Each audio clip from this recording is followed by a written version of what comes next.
Siapa yang gak kenal sama Anies Rashid Baswedan? Seorang gubernur DKI Jakarta yang lahir di Kuningan, Jawa Barat 7 Mei 1969 dari pasangan Rashid Baswedan dan Alia. Kedua orang tuanya adalah pendidik. Anies lahir dari keluarga yang terpelajar. Ayahnya, Rashid Baswedan, pernah menjadi wakil rektor Universitas Islam Indonesia dan ibunya Alia adalah guru besar Universitas Negeri Yogyakarta. Anies mengenyam pendidikan di bidang ilmu politik dan pernah berkarir sebagai akademisi. Dia pernah menjabat sebagai rektor dari Universitas Paramadina selama 8 tahun. Ia juga menggagas gerakan Indonesia Mengajar, lalu kemudian bergabung dalam konvensi calon presiden yang diselenggarakan oleh Partai Demokrat pada tahun 2013. Ia juga ditunjuk oleh Presiden Joko Widodo untuk menjadi Menteri Pendidikan dan Kebudayaan pada bulan Oktober 2014, tetapi dicopot 2 tahun kemudian. Di tahun 2017, dia memenangkan pemilu Gubernur DKI Jakarta bersama Sandiaga Uno yang diusung dari Partai PKS dan Gerindra. Dia menang dari lawannya yaitu Basuki Cahayapurnama atau Ahok.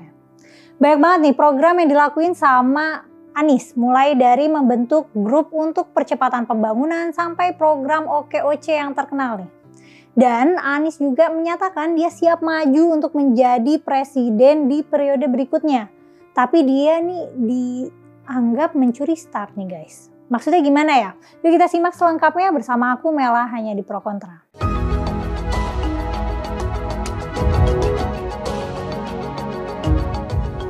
Sosok Anies nggak luput dari prestasinya di dunia pendidikan. Waktu SMA beliau pernah menjadi wakil ketua OSIS dan mengikuti pelatihan kepemimpinan bersama 300 pelajar ketua OSIS seluruh Indonesia.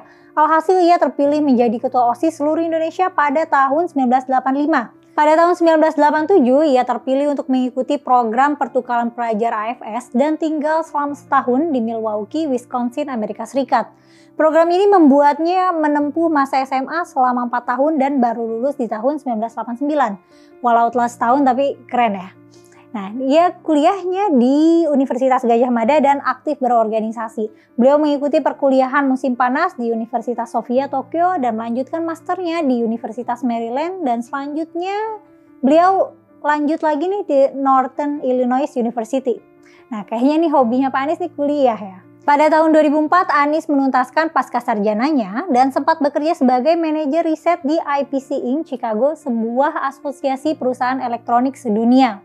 Anies Baswedan juga bergabung dengan Kemitraan Bagi Perbaruan Tata Pemerintahan. Selain itu, dia juga menjabat sebagai Direktur Riset The Indonesian Institute. Dan pada tahun 2007, secara resmi Anies dilantik menjadi Rektor Universitas Paramadina di umurnya yang ke-38 tahun, sekaligus menjadi Rektor termuda se-Indonesia. Gokil nggak tuh? Pada tahun 2009, para akademisi dipercaya untuk menjadi moderator dalam debat calon presiden dan calon wakil presiden, dan Pak Anies termasuk salah satu yang terpilih. Pak Anies juga pernah berkarir di Komisi Pemberantasan Korupsi loh. Nama Anies Baswedan sendiri mulai naik dan dikenal masyarakat saat beliau mulai menggeluti dunia politik nih guys. Beliau bergabung dalam konvensi calon presiden Partai Demokrat di mana pada konvensi ini terbuka untuk kader internal maupun eksternal. Pada tanggal 22 Mei 2014, Anies menuliskan sebuah artikel dalam blognya berjudul Pilpres 2014 Pilihan Saya, mengenai pandangan politik dan pilihannya dalam kontestasi pemilihan presiden tahun 2014. Dia menyatakan mendukung calon presiden Joko Widodo dan calon wakil presiden Yusuf Kala, serta berperan dalam tim kampanyenya sebagai juru bicara. Di tahun 2014 sampai 2016, Anies Baswedan dilantik menjadi Menteri Pendidikan dan Kebudayaan. Tapi pada akhirnya, Presiden Joko Widodo memutuskan untuk melakukan perombakan kabinet yang mengharuskan Anies Baswedan digantikan oleh Muhadjir Effendi, seorang rektor Universitas Muhammadiyah Malang.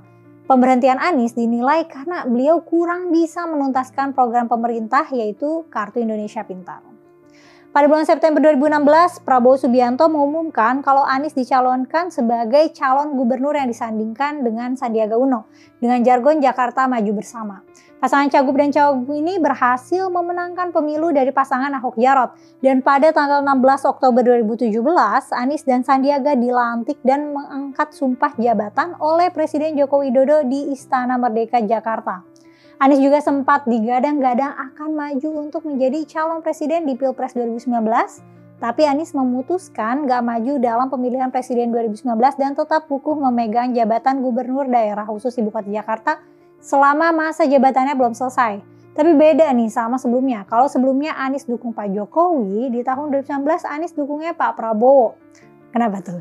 Dan sekarang nama Anies Baswedan jadi salah satu kandidat bakal calon presiden Republik Indonesia setelah Andika Perkasa dan Ganjar Pranowo melalui rapat kerja nasional Partai Nasdem. Pada tanggal 16 September 2022, Anies menyatakan kesiapannya untuk dicalonkan sebagai calon presiden pada pemilu presiden 2024 nih guys.